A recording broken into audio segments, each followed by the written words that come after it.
Buenas tardes o noches tengan ustedes. Dicen que nobleza obliga y quiero hacer 3 acotaciones muy puntuales que espero no tardar ni un minuto.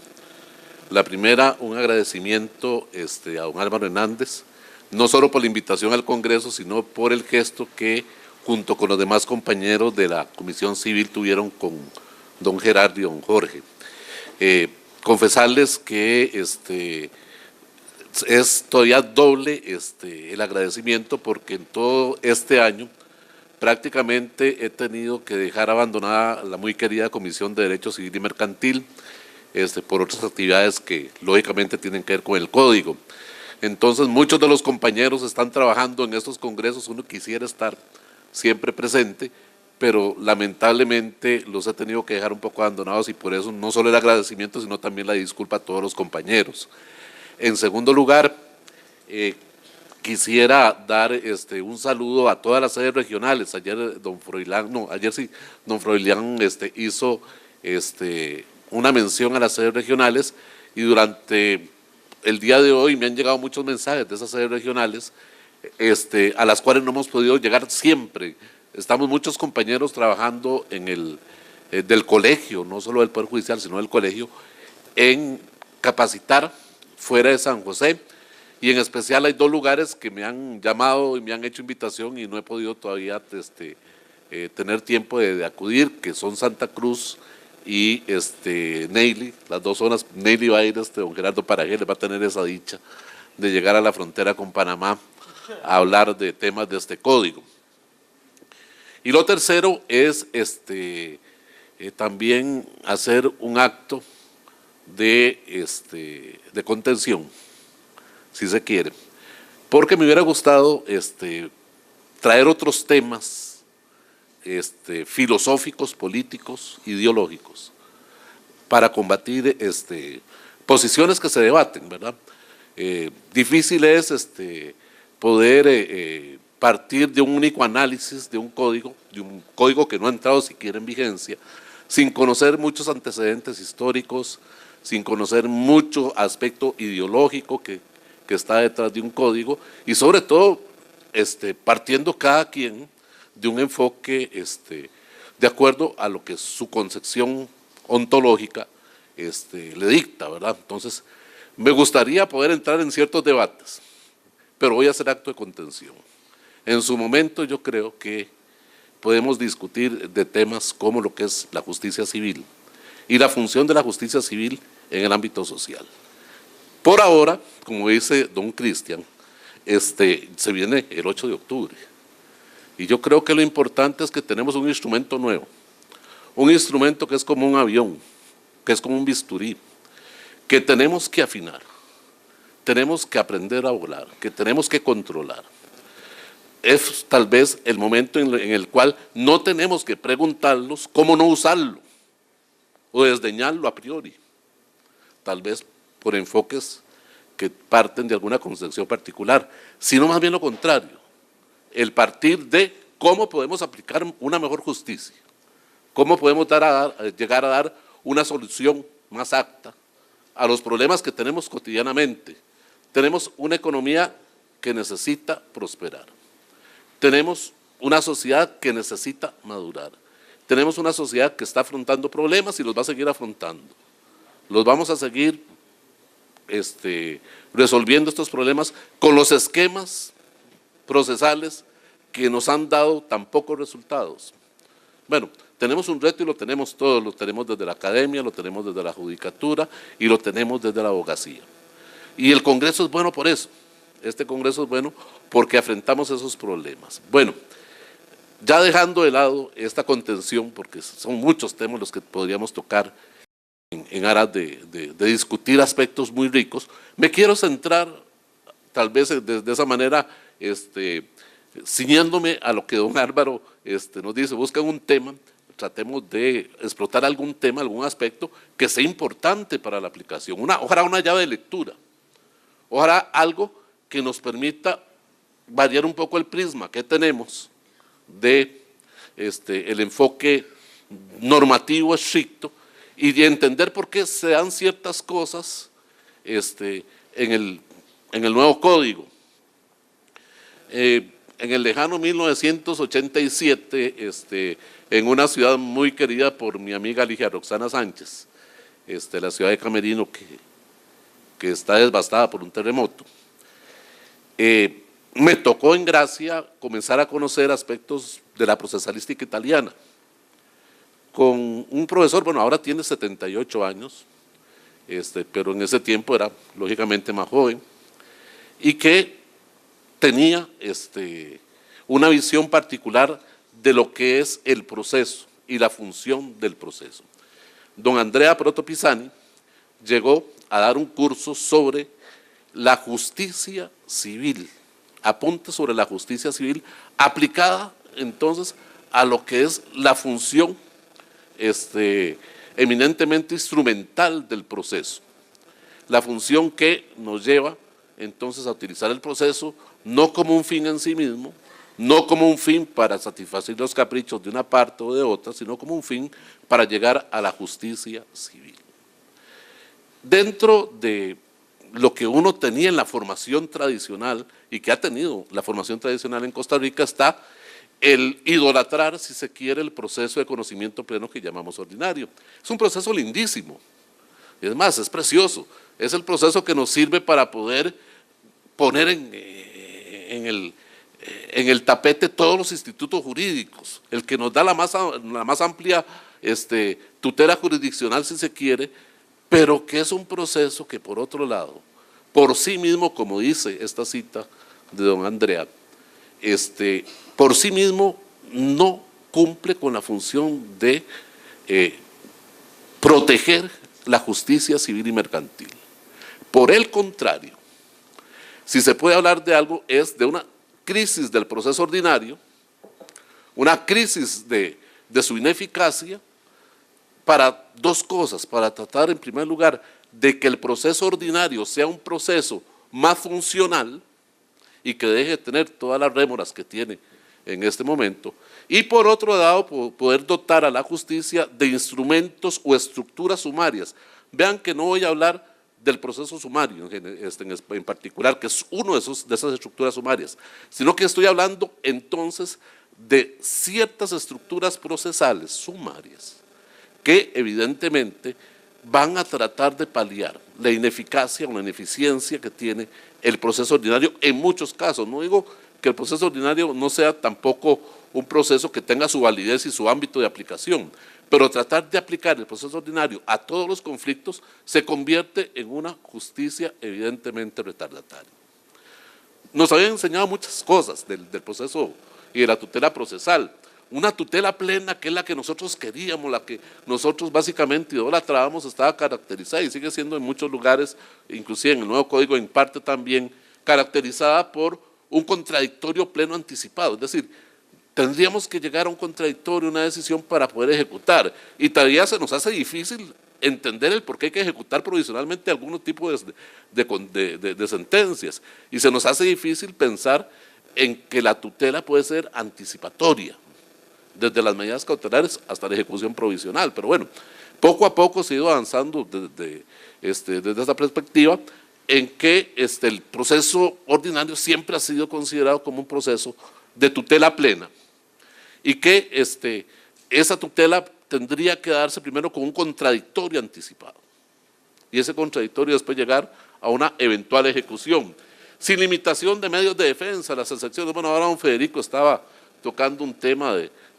secciones de fondo, no procesales en sentido estricto, de secciones de fondo, como lo que es el problema del incumplimiento o no de los contratos, si se tienen que dar las prestaciones simultáneamente o no, si alguien tiene que cumplir primero o no, o si se podría eventualmente llegar a una condena condicionada en casos de incumplimiento de la parte actora. Bueno, de todas maneras, el punto me decía, ¿se ha discutido en el país? Bueno, no, los abogados ni siquiera lo han planteado. Entonces, básicamente es un punto que tiene todo un futuro de desarrollo en el momento en que alguien comience a desarrollar si es posible o no es posible eso. Bueno, en el proceso plenario, en este proceso pleno es de convención. Hay también prácticamente en un nivel mucho más bajo de ciertos requisitos procesales de admisibilidad, de legitimación, etcétera, que vamos a encontrar en otro tipo de procesos. Vamos a tener también un régimen más amplios recursos, aunque también la tendencia procesal moderna es limitar los recursos a lo que sea estrictamente necesario y potenciar los recursos que quepan posteriormente contra el dictado de las sentencias. Tenemos que todo este arsenal que nos da, toda esta amplitud que nos da el proceso ordinario, nos conduce a la Meca, nos conduce a la tierra prometida, la cosa juzgada material. Entonces, claro, todo el sacrificio que hemos tenido en estos procesos y que todavía no le demos eficacia plena a lo que se resuelva, bueno, sería absurdo. Bueno, no, el sistema nos premia si tuvimos la paciencia, si tuvimos la calma de llevar un proceso de esta naturaleza, que en todos los países siguen siendo procesos de duración mucho mayor que otros tipos de procesos especiales o sumarios. Lógicamente la cosa juzgada es como, por decirlo de alguna forma, la estrella que alumbra el firmamento jurídico y que nos da entonces esa seguridad que solo podría dejarse de lado en los casos en los cuales proceda lo que en el nuevo código es una demanda de revisión y que ya deje considerarse como un recurso, por razones que muchas veces ya hemos explicado acá. Frente a esta estructura plena, casi como el mendigo que llega a recoger las migajas de la mesa, comienzan a darse procesos de estructura sumaria.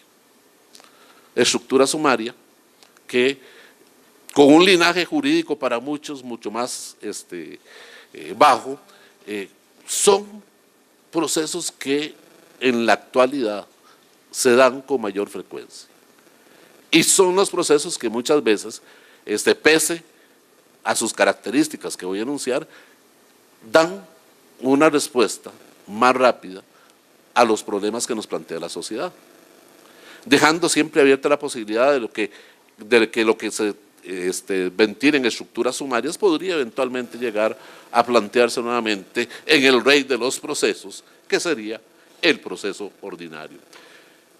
Esos procesos de estructura sumaria que pueden estar inclusive dentro o actuando con procesos de conocimiento pleno, y eso es una característica que vamos a ver también ahorita, tienen limitaciones de medios probatorios, de defensa, solo se admiten algunas defensas en ciertos casos, basta pensar nosotros en los procesos monitorios dinerarios o arrendaticios donde la oposición está limitada por el legislador, basta pensar en la ejecución pura y simple de derechos reales de garantía, donde también la oposición está limitada, etcétera. También requisitos especiales de legitimación y admisibilidad de la demanda. No podemos pensar, por ejemplo, en un proceso monitorio dinerario si no hay un documento base que faculte la introducción de la demanda monitoria. No podemos pensar tampoco en procedimientos de monitorios arrendaticios sin que exista documentalmente, y aquí hay un cambio que hay que enfatizar después,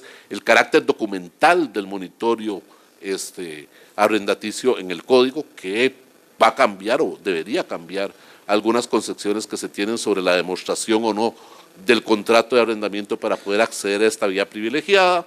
En fin, se dan una serie de aspectos que restringen la legitimación y restringen también la discusión o debate, el tema debatendi del proceso correspondiente. Lógicamente también los recursos se ven un poco más restringidos, pero al llegar no llegamos a la tierra prometida, no llegamos a la Meca, pero sí llegamos a obtener una solución con cosa juzgada formal, y no vamos a detenernos aquí a replantearnos el punto de la cosa juzgada formal. Muchas veces puede ser hasta con efectos provisionales dependiendo de la estructura sumaria que estemos utilizando. Y pónganse a pensar el efecto eminentemente temporal o provisional de la tutela cautelar a la espera de lo que se decida en un proceso de conocimiento, que podría ser hasta sumario, porque la tutela cautelar se admite en cualquier tipo de proceso. Y también la posibilidad que se abre en el nuevo código, que no existe, de que ayer también mencionaron, de poder pedir la nulidad de lo resuelto ahí por los mismos vicios que tiene o que son considerados para la demanda de revisión.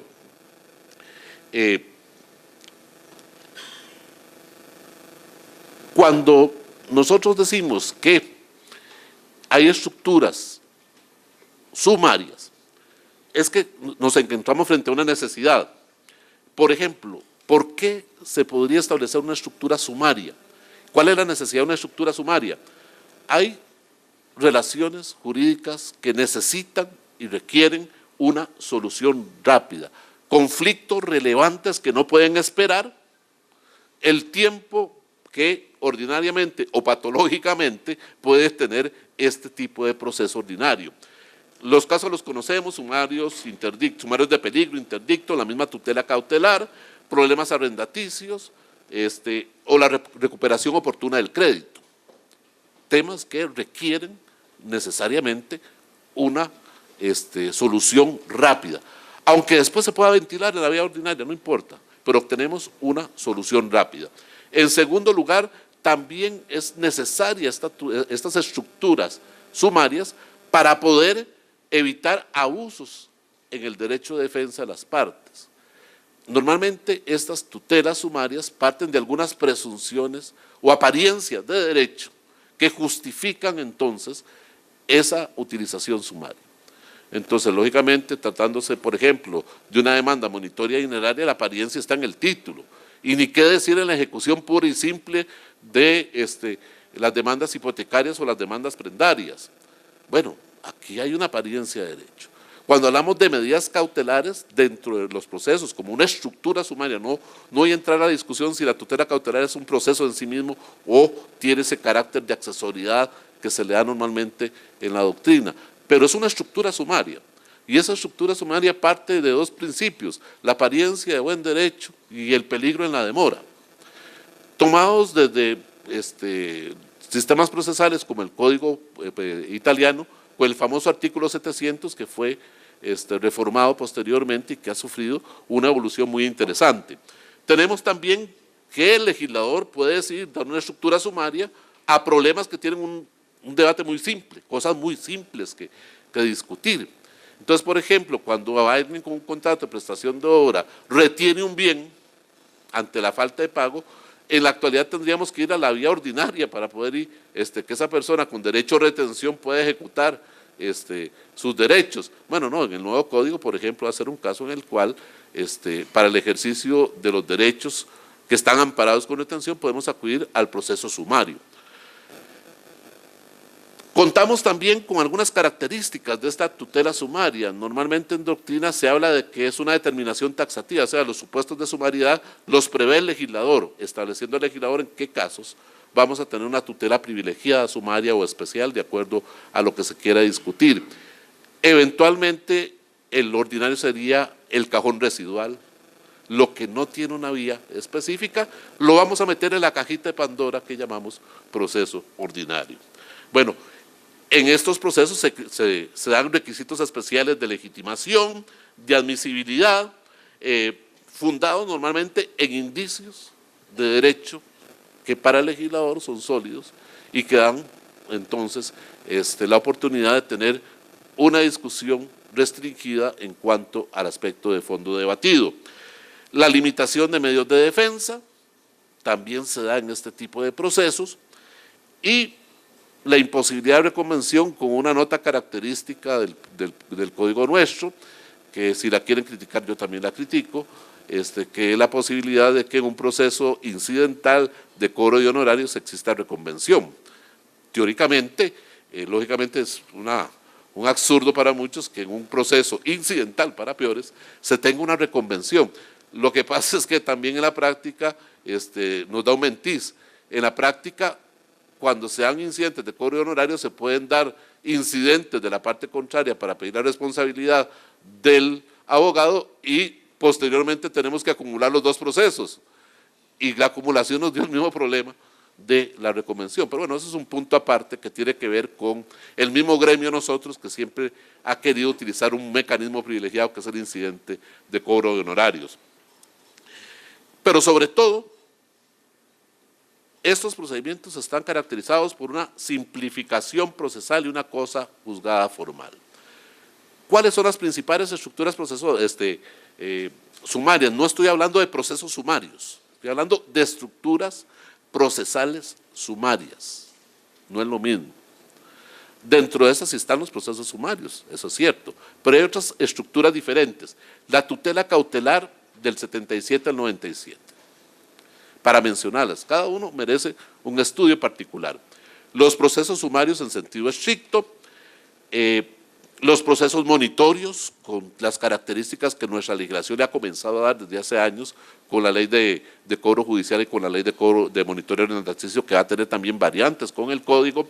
El proceso incidental, utilizado para muchos esquemas, como podrían ser las famosas tercerías, como puede ser el incidente de cobro de honorarios, la ejecución hipotecaria y prendaria como procesos de ejecución pura, con la apertura de un debate posterior a la orden de ejecución, no anticipado, que nos llevan a una tutela más ágil, y las tercerías también a las cuales he hecho referencia. Bueno, hay muchas técnicas de la estructura sumaria, se basan en algunos casos en títulos que facilitan la presunción, en la utilización de procesos con estructura monitoria, en la adopción de estructuras sumarias en procesos de conocimiento pleno. Aquí nada más quiero hacer una acotación que es muy importante. Dentro de la regulación de los procesos ordinarios, por ejemplo, podemos tener una flexibilidad para la utilización de sumariedad. Tal es el caso de la demanda improponible, tal es el caso de la demanda de la sentencia anticipada por allanamiento, por falta de contestación de la demanda, tal es el caso de la posibilidad de realizar procesos ordinarios con una audiencia en vez de dos, o la posibilidad de utilizar inclusive procesos ordinarios sin audiencias. Por ejemplo, los casos de demanda y contestación conjunta que al gremio arbitral tanto le ha llamado la atención en nuestro país. También la naturaleza tutelar y cautelar, que es aplicable a todos los procesos, y la estructura declarativa sumaria específica. Estos son, por ejemplo, algunos títulos que facultan la utilización sumaria de los procesos sumarios en nuestro caso. Estructura sumaria que puede venir desde el sumario puro y simple a los procesos monitorios y a los procesos de ejecución. También podemos tener casos de urgencia.